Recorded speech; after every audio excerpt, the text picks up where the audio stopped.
En el imaginario del salvaje oeste, pocos nombres resuenan con tanta fuerza como el de Billy el Niño, un joven de rostro aniñado, mirada astuta y revólver rápido.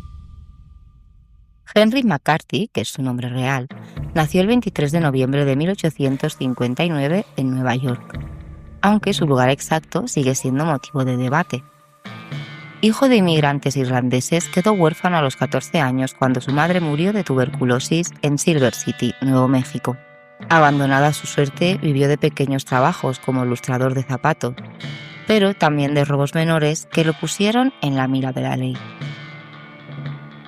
A pesar de su fama posterior, Billy era culto para su época.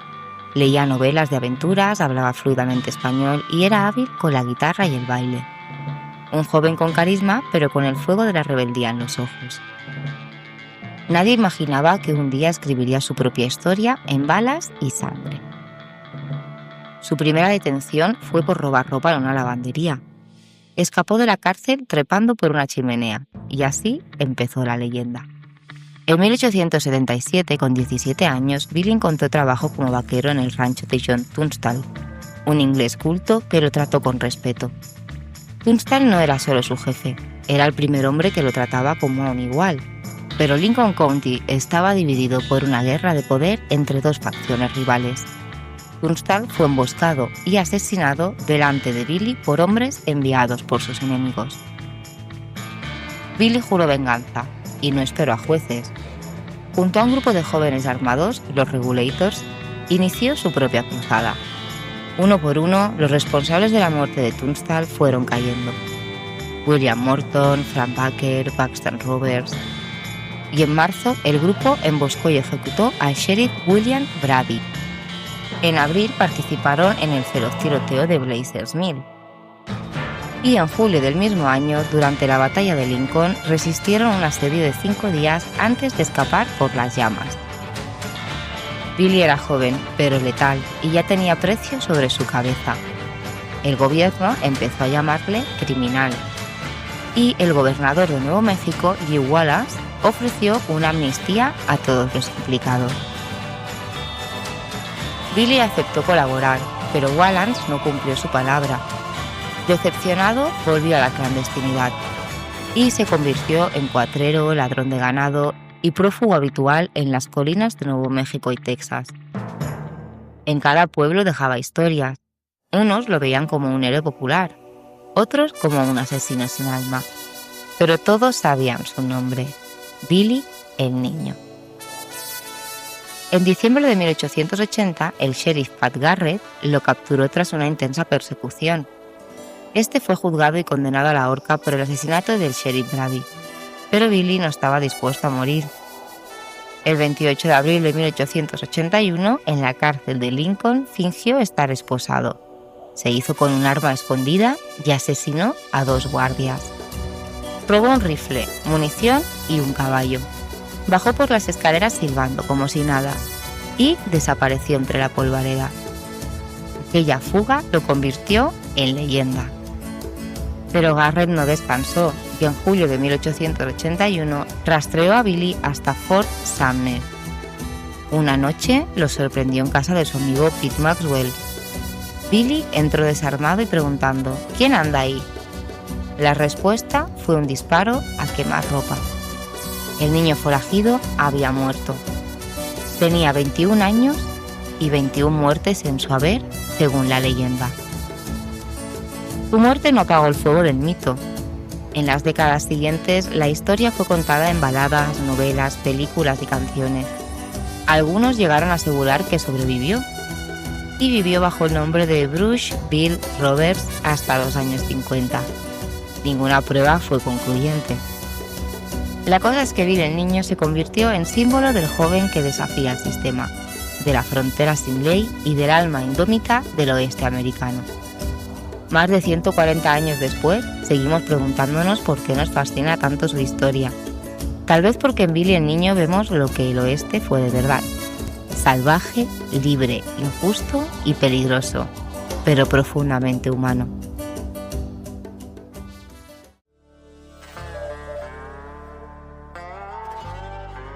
Dicen que algunos ladrones robaban por codicia, otros por venganza, pero unos pocos lo hacían con estilo. Este es el caso de Marion Hedbeth, el hombre que robó trenes con elegancia, saludaba a sus víctimas con sombrero en mano y fue clave en la caída del asesino más infame de América. Pero sobre todo, Marion fue el último forajido. Marion Hedbeth nació el 14 de abril de 1856 en Independence, Missouri, una tierra de vaqueros, ferrocarriles y pólvora. Creció en la frontera estadounidense entre historias de pistoleros y justicia a balazos. Desde joven mostró una inteligencia inusual, pero también una inquietud por la ley. De adolescente ya tenía fama de encantador y peligroso. No era un bruto, él sabía leer, escribir y tenía modales de salón. Pero pronto se ganaría un apodo peculiar: el bandido elegante. No se trataba de un apodo irónico, era real. Hedbeth se vestía como un caballero, trajes hechos a medida, sombreros bien encajados. Donde otros robaban con torpeza, él lo hacía con elegancia y precisión. En un artículo de American Cowboy de 1996 titulado El asesino elegante, David Grady señaló: Este hombre de tez oscura y cabello ondulado, de 1,80 m de altura, que vagaba de pueblo en pueblo como pistolero a sueldo, mantenía la apariencia pulcra y caballerosa de un dandy, luciendo un bombín y un alfiler de diamantes. Los carteles de Se Busca indicaban que sus zapatos solían estar lustrados. A pesar de su imponente aspecto, Hedbeth era un asesino letal y uno de los pistoleros más rápidos del salvaje oeste. Alan Pinkerton, cuya agencia nacional de detectives, ya conocida, había buscado capturar a Hedbeth y su banda durante años, señaló que Marion mató a tiros en una ocasión a otro forajido que ya había desenfundado su pistola antes de que Hedbeth sacara su revólver. Este relato le dio a Marion también el adjetivo de rápido y mortal. Era una noche de finales de los 1880. Los murmullos del salón callaron. Un hombre frente a Marion ya sostenía su revólver, pero Hedbeth no titubeó. Con su arma de acero pesado, la llamada 3 libras de acero, dibujó el cañón en un solo movimiento. Su dedo apretó el gatillo y todo terminó antes de que el otro disparara. La expresión 3 libras de acero hace referencia al peso del revólver con culata de acero que llevaba, un arma poderosa pero igualmente pesada comparada con modelos más livianos de acero y madera de la época. En noviembre de 1883 fue sentenciado a 7 años de prisión en Missouri por hurto y fuga de la cárcel, pero fue puesto en libertad en 1889. Y a finales de los años 1880, Hedbeth formó parte de una banda especializada en asaltar trenes de carga y pasajeros en movimiento. Pero hubo uno que lo consagró como leyenda: el atraco al tren de la Missouri Pacific Railroad, cerca de Otterville, Missouri. En noviembre de 1891, Marion formó una banda con 3 compañeros: Adelbert Bertie Sly, James Illinois Jimmy Francis y Lucius Dean Wilson. Durante semanas se alojaron en Kansas City, en un vecindario tranquilo y lujoso. Alquilaban casas con sus esposas y nadie sospechaba de esos señores de buen vestir que cada día llevaban trajes más caros. El objetivo que ellos tenían era el tren de la compañía Missouri Pacific Railroad, conocido como el Frisco Express. Transportaba dinero, bonos, mercancías valiosas y era un blanco jugoso. Esa noche el plan se puso en marcha. Hedbeth y su cómplice abordaron la locomotora mientras otros 2 esperaban en el punto acordado. Con revólveres en mano, obligaron al maquinista a detener el tren. Hedbeth entró al vagón de pasajeros, pero no lo hizo gritando ni disparando. Él saludó con la cabeza y, según testigos, incluso se quitó el sombrero. Señores, esto no es personal. Les ruego conserven la calma. Nadie saldrá herido. Una mujer recordaría más tarde: nos trató con más respeto que muchos hombres en la iglesia. Me ayudó a recoger el bolso cuando lo dejé caer del susto. Con dinamita forzaron el vagón de carga. el mensajero resultó herido, pero no hubo más violencia. Tomaron cerca de $40.000 en efectivo y valores y huyeron a caballo, disipándose en la noche. La agencia Pinkerton tomó el caso. Las pistas eran escasas, hasta que una niña encontró monedas enterradas. Sly y Francis fueron capturados. Hedbeth huyó hacia San Francisco con un nombre falso, pero el 14 de febrero de 1892 fue arrestado al recoger una carta en la oficina de correos. Hay que tener en cuenta que los atracos que hacía esta banda y sobre todo Marion no eran violentos. Este fue condenado a 25 años de prisión, pero incluso tras los barrotes su historia no había terminado. Durante la estancia en la Missouri State Penitentiary, su fama le precedía, y se comenta que su celda recibía ramos de flores de admiradoras. En la prisión conoció a otro maestro del engaño, H. Holmes. Este le reveló un plan para fingir su muerte y cobrar un seguro. Pidió ayuda a Hedbeth para contactar con un abogado corrupto que formase parte del plan, y Marion le dio la información que buscaba. Holmes le prometió darle $500 cuando saliera de allí, pero nunca los llegó a pagar. Hedbeth, molesto, decidió hablar con la policía pasados unos meses, y su testimonio fue la primera piedra en la caída del asesino del Castillo del Crimen de Chicago, ya que iniciaron una búsqueda de captura de Holmes a la vez que otros cuerpos e investigadores le iban detrás. Todo en conjunto hizo que atraparan a Holmes. Si os interesa su caso, os recomiendo que vayáis a ver el vídeo que tenemos dedicado a él en el canal. Esto en concreto, es decir, el hecho de que Marion en un momento determinado fuese a hablar con la policía para delatar los planes de Holmes, le benefició, ya que el juez le indultó y restó 14 años de su condena por la colaboración. Así que Marion salió en libertad en 1907, pero en mal estado y volviendo a los bajos fondos. Marion estuvo vagando por las calles de Chicago hasta el 31 de diciembre de 1909. Allí, este caballero bandido, ya envejecido y enfermo, intentó un robo desesperado en una tienda de cigarros en Chicago. En vez de cortesía y silencio, lo que recibió fue un disparo certero del propietario del local. Llevaron al St. Anthony's Hospital a Marion, pero no sobrevivió. Y a sus 45 años, consumido por la tuberculosis, murió abatido como cualquier ladrón menor. Enterrado en el cementerio del condado, su nombre se desvaneció, pero su leyenda perdura. Él murió con su sombrero puesto y los zapatos lustrados. Quizá no fue un héroe, pero tampoco fue un bandido ordinario. Fue el último caballero del crimen y el hombre que sin querer ayudó a capturar al mayor asesino del siglo XIX.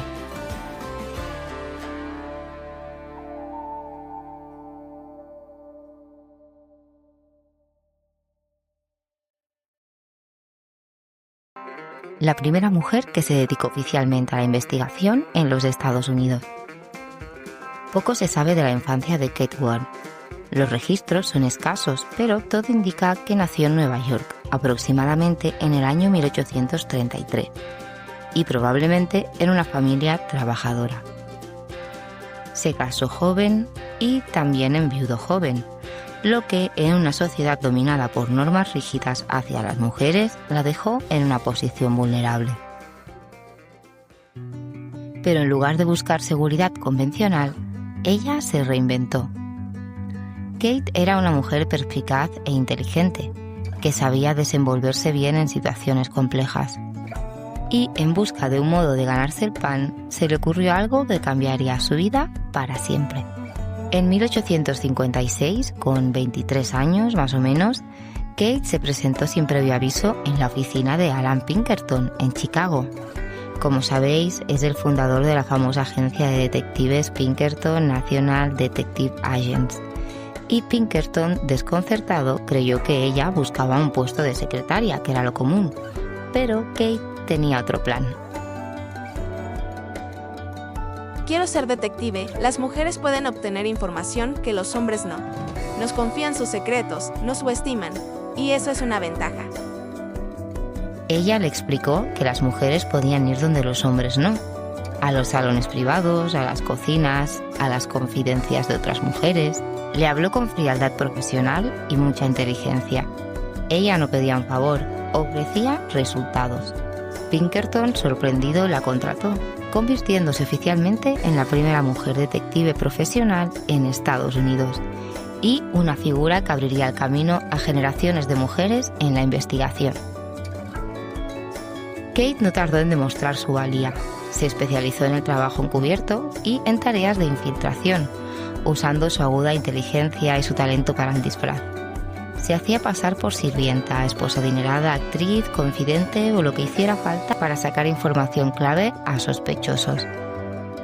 Y se infiltró en círculos de mujeres cercanas a criminales, una ventaja vital para desentrañar tramas en los que los hombres no tenían acceso. Además, también fue pionera en crear un grupo de detectives femeninas dentro de Pinkerton. Pero ahora vamos a comentar uno de los casos más relevantes, ya que fue Kate quien cambió la historia una noche en Baltimore. Estados Unidos, año 1861. La nación está fracturada. La elección de Abraham Lincoln ha encendido una mecha peligrosa en el sur. Carolina del Sur ya ha declarado su secesión. Otras le seguirán. En medio de esta tensión, el nuevo presidente debe recorrer en tren más de 1.900 kilómetros, desde Springfield, Illinois, hasta Washington, D.C. para su investidura. Un viaje que lo llevará directamente al corazón de un complot. Los rumores eran persistentes. Un grupo de secesionistas planeaba asesinar a Lincoln durante su paso por Baltimore. La ciudad era un hervidero de tensión. Simpatizantes del sur, pistoleros contratados, fanáticos camuflados entre comerciantes y ferroviarios. Pinkerton fue contratado para investigar. Él envió a sus mejores agentes y, por supuesto, envió a Kate. Kate se hizo pasar por una dama adinerada del sur, asistió a veladas, escuchó conversaciones entre copas y abanicos, y fue bienvenida entre esposas y hermanas de conspiradores donde ningún agente masculino habría llegado. En poco tiempo obtuvo información precisa. Los asesinos se mezclarían con la multitud. El ataque sería rápido, certero y durante el cambio de trenes en Baltimore. No usarían pistolas porque eran demasiado ruidosas. En su lugar serían puñales ocultos en bastones o chaquetas. Lincoln debía caminar sin escolta durante ese transbordo. Era el momento perfecto para un crimen perfecto. Con la información reunida, Kate Wern viajó rápidamente a Filadelfia. Pinkerton presentó su informe a los organizadores del viaje presidencial y directamente al presidente electo. Lincoln, incrédulo al principio, aceptó el plan propuesto. Este cambiaría su itinerario. Viajaría de noche en secreto, sin guardias, solo él y Kate. Así que la noche del 22 de febrero de 1861, Lincoln abordó un tren especial, oculto bajo una identidad falsa. Para despistar, su séquito oficial siguió el itinerario público. Lincoln se hizo pasar por la hermana inválida de Kate. Ella permaneció junto a él todo el trayecto, asegurándose de que ningún movimiento atrajera la atención. Durante horas, Kate no durmió, no parpadeó, vigiló cada estación, cada pasajero y cada sombra. Y así, en la madrugada del 23 de febrero, el tren llegó salvo a Washington. Lincoln estaba vivo, y la historia no cambió gracias a ella. No hubo medallas ni titulares. El intento de asesinato en Baltimore fue encubierto.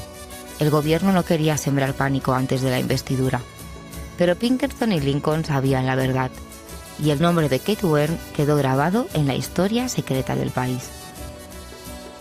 Ella continuó su trabajo durante toda la Guerra Civil, organizando redes de espionaje para la Unión, y murió en 1868 con apenas 35 años por una enfermedad. Su tumba al lado de Pinkerton aún permanece en silencio, pero su legado no. Ella fue la primera, y por una noche fue la sombra que salvó a un presidente. Y aunque su historia fue ignorada por mucho tiempo, hoy Kate Wern es reconocida como la primera mujer detective de la historia moderna, referente de espionaje civil y trabajo encubierto, y protagonista de libros, documentales e incluso novelas históricas. Su nombre ha sido incluido en homenajes y placas en el Museo de la Ley y la Justicia en Estados Unidos, y su tumba es visitada por generaciones de detectives. En los polvorientos caminos del viejo oeste, entre ferrocarriles vigilados, criminales legendarios y sombríos salones, surgió una organización que cambiaría para siempre la historia del crimen y la justicia en Estados Unidos. En el capítulo de hoy conoceremos a la Agencia Nacional de Detectives Pinkerton. Creada antes que el FBI, actuando con autoridad casi total, sus agentes persiguieron forajidos, protegieron presidentes, aplastaron huelgas y cazaron asesinos. Este es el legado de un ojo que nunca duerme, y de quienes lo alimentaron desde las sombras o desde la ley. Alan Pinkerton nació en 1819 en Glasgow, Escocia, en el seno de una familia obrera. Su padre, policía, murió cuando él era niño, y desde muy joven debió trabajar para sostener a los suyos. Era un defensor acérrimo de los derechos de los trabajadores. Su activismo político lo puso en la mira de las autoridades británicas y le obligó a exiliarse. En 1842 emigró a Estados Unidos, instalándose en Illinois, donde trabajó como tonelero. Y aquí la cosa empieza a ponerse interesante.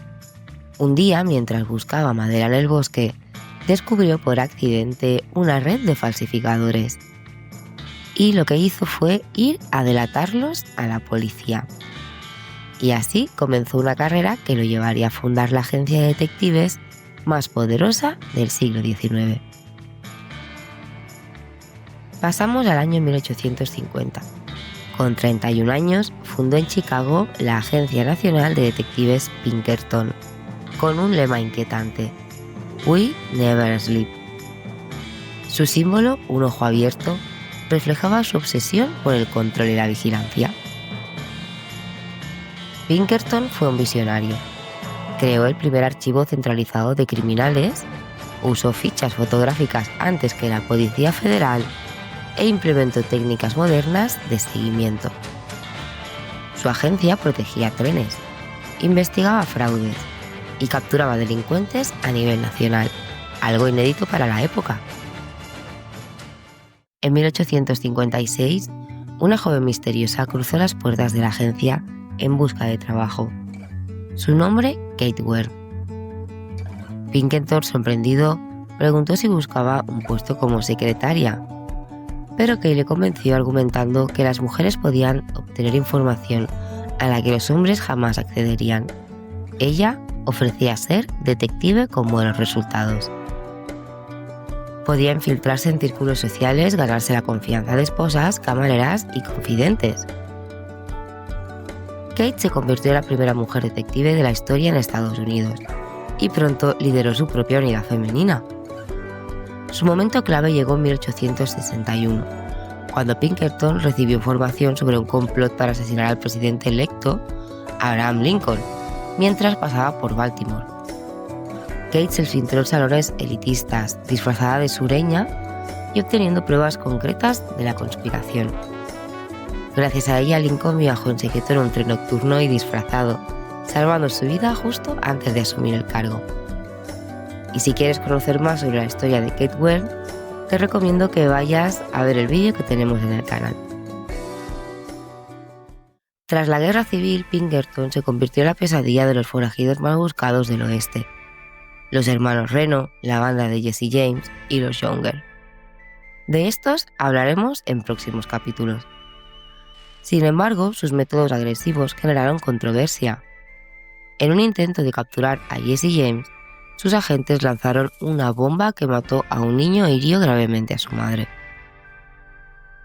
Fue un golpe para la imagen de la agencia, que comenzaba a ser vista no solo como defensora de la ley, sino como fuerza paramilitar. Pero no solo se movían en el salvaje oeste. En las ciudades enfrentaban monstruos más refinados. como el primer asesino serial moderno, H. Holmes. Como sabéis, Holmes construyó un macabro hotel en Chicago durante la Feria Mundial de 1893, con pasadizos secretos, trampas mortales y hornos ocultos. La agencia Pinkerton fue fundamental para su captura. Le siguieron hasta Filadelfia, donde fue arrestado por fraude, pero la investigación posterior reveló su castillo de los horrores. Se estima que mató entre 20 y 200 personas, aunque solo confesó 27. Sin la perseverancia de los Pinkerton, su historia habría quedado oculta para siempre. También tenemos un vídeo en el canal sobre Holmes, así que ya sabes. En las décadas siguientes, la agencia cambió de enemigos. Ya no eran forajidos, sino trabajadores. Los Pinkerton fueron contratados por grandes empresarios para infiltrar sindicatos y romper huelgas obreras. El episodio más trágico ocurrió en Homestead, Pensilvania, en 1892, cuando 300 agentes armados enfrentaron a huelguistas del acero. Hubo 9 muertos y más de 100 heridos. La agencia fue acusada de actuar como un ejército privado al servicio del capital. Desde entonces, su reputación quedó dividida entre quienes los veían como defensores del orden y quienes los consideraban mercenarios represivos. En el año 1893, el Congreso de Estados Unidos incluso aprobó la ley anti-Pinkerton, prohibiendo al gobierno contratar agencias de seguridad privada. El motivo: la agencia tenía más agentes armados que el propio ejército federal. A pesar del golpe, Pinkerton sobrevivió. En el siglo XX se transformó en una empresa de seguridad corporativa, vigilancia industrial y protección de ejecutivos. Se actualizó y hoy forma parte del grupo Securitas AB, con operaciones internacionales y un archivo histórico codiciado por criminólogos y escritores. La historia de Pinkerton está hecha de luces y sombras. Fueron pioneros de la criminalística, protectores de presidentes, pero también represores y herramientas del poder económico. Mientras sus agentes perseguían a Holmes en las ciudades y rompían huelgas en el norte, al suroeste aún resonaban los disparos de forajidos como Billy el Niño, cuya historia tú ya conoces de este canal. Y aunque fueron contemporáneos, estos no se cruzaron. Unos luchaban contra el sistema, otros lo burlaban, y entre ellos, siempre vigilante, estaba el ojo que nunca dormía.